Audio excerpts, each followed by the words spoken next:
Je t'aime.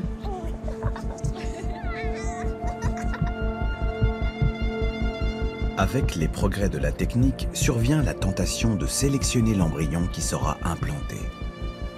Choisir l'enfant qui naîtra, son sexe par exemple. Mais alors, où commence le confort, où s'arrête la médecine? Tania est enceinte et sera bientôt la maman d'une petite fille.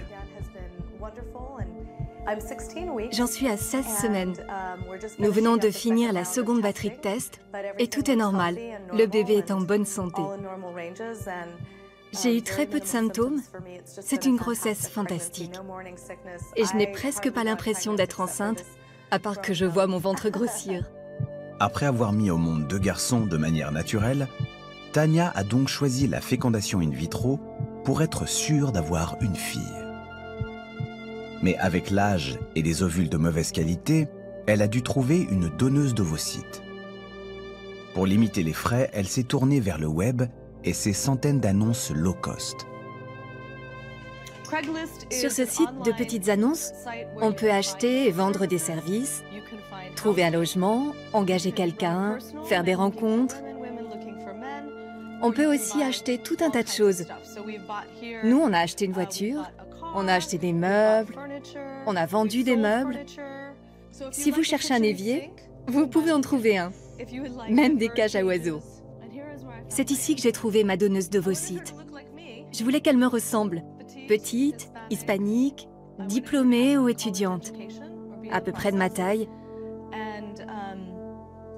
Et je voulais, si possible, qu'elle ait les yeux verts, comme mon mari.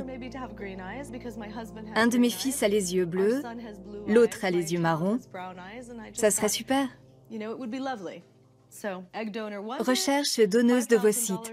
5 000 $, c'est le prix standard d'une donneuse novice. Nous sommes un couple heureux, nous avons célébré notre 6e anniversaire de mariage. Nous souhaitons agrandir notre famille. Mais à cause de mon infertilité, une triste réalité que nous avons découverte après de nombreuses tentatives de FIV, nous cherchons une âme généreuse, gentille, spirituelle, diplômée ou à l'université, et qui voudrait gagner un peu d'argent en nous aidant à aller au bout de notre rêve. Ça m'émeut tellement. Avoir une petite fille en bonne santé. Nous avons déjà essayé des traitements pour l'infertilité et nous espérons limiter les frais en nous adressant directement à une donneuse. On vient de tellement loin. Je ne pensais pas que cela arriverait. On était à 2 doigts d'abandonner. Et aujourd'hui, je suis allée chez le médecin, le bébé va bien, son cœur bat et on a fait tous les tests. C'est pour cela que je suis si émue. On a traversé tant de choses. C'est lié à ce désir d'avoir une petite fille.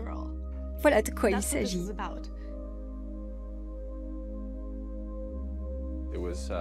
Pendant 1 an et demi, on a dû faire plusieurs fécondations in vitro pour avoir notre propre bébé. Et chaque cycle nous a coûté des milliers de dollars. Émotionnellement, on a eu des hauts et des bas incessants.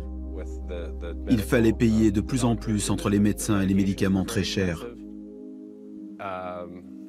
Les traitements allaient jusqu'à 3 000 $. Trouver une assurance aussi était très stressant. Et pour le traitement de la donneuse, qui était encore plus cher, il a fallu emprunter. Et les tests génétiques pour détecter les anomalies nous ont coûté 5 000 $. Et alors on dépensait de l'argent que nous n'avions pas. C'est du stress en plus. Mais ça valait le coup. On voulait une fille, on voulait vraiment une fille.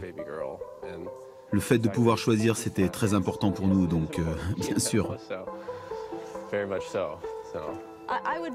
J'aurais été si triste d'attendre toute ma vie une fille. L'intérêt, c'est que je n'ai pas à me dire que je vais devoir avoir 5 garçons pour avoir une fille.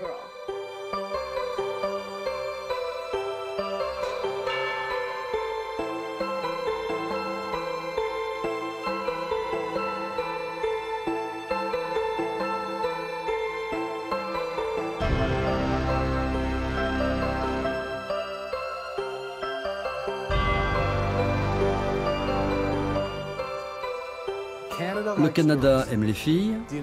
Aux États-Unis, c'est moitié-moitié. L'Angleterre aime un peu plus les filles que les garçons. L'Espagne, c'est les garçons. L'Amérique du Sud, largement les garçons. La Chine, principalement les garçons. La France, c'est un peu plus les filles que les garçons. Le professeur Steinberg est un des premiers à avoir compris l'importance qu'allait prendre le bébé sur mesure. Il propose depuis des années de choisir le sexe des enfants, et ce n'est qu'un début. Nous sommes les leaders mondiaux dans la sélection du genre. Chacun de ces dossiers contient une demande pour une fille ou un garçon et pour des tests génétiques. Pour faciliter les choses, on a étiqueté les garçons en bleu et les filles en rose. C'est le même prix pour un garçon ou une fille, 19 000 $ au total.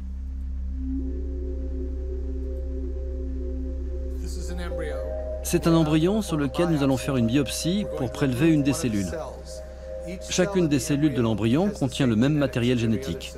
Donc en retirant une seule cellule, on a toutes les informations génétiques de l'embryon. C'est un procédé très délicat. Les embryons sont très fragiles.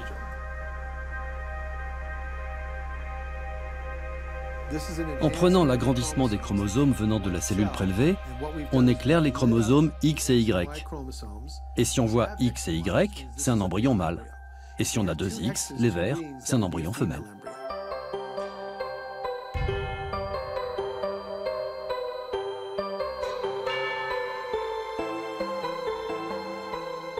Nous proposons aux gens de nouveaux services. Ils peuvent choisir la couleur des yeux, moyennant un supplément. La première fois que nous avons annoncé la possibilité de choisir la couleur des yeux du bébé, nous avons eu un appel du Vatican. Ils étaient très aimables. C'étaient des scientifiques. Ils nous ont fait part de leurs inquiétudes, du fait que la société n'était peut-être pas encore prête pour ça. Ils nous ont demandé d'avancer doucement et avec précaution, ce que nous faisons toujours évidemment.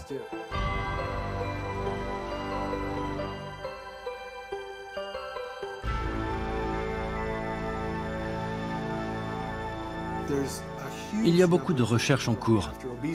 L'obésité en fait partie. Le reste, à notre niveau de connaissance, est plus complexe. La couleur de la peau, par exemple. Personne n'a encore identifié ce qui fait que la peau est blanche, noire ou métisse. On cherche, mais on n'a encore rien trouvé. Le QI, cela n'arrivera pas à l'échelle de ma vie. C'est extrêmement compliqué. Et nous ne savons pas vraiment d'où ça vient. On a étudié pendant des années des gens avec des QI élevés, y compris Einstein lui-même. Et nous n'avons toujours pas la moindre piste.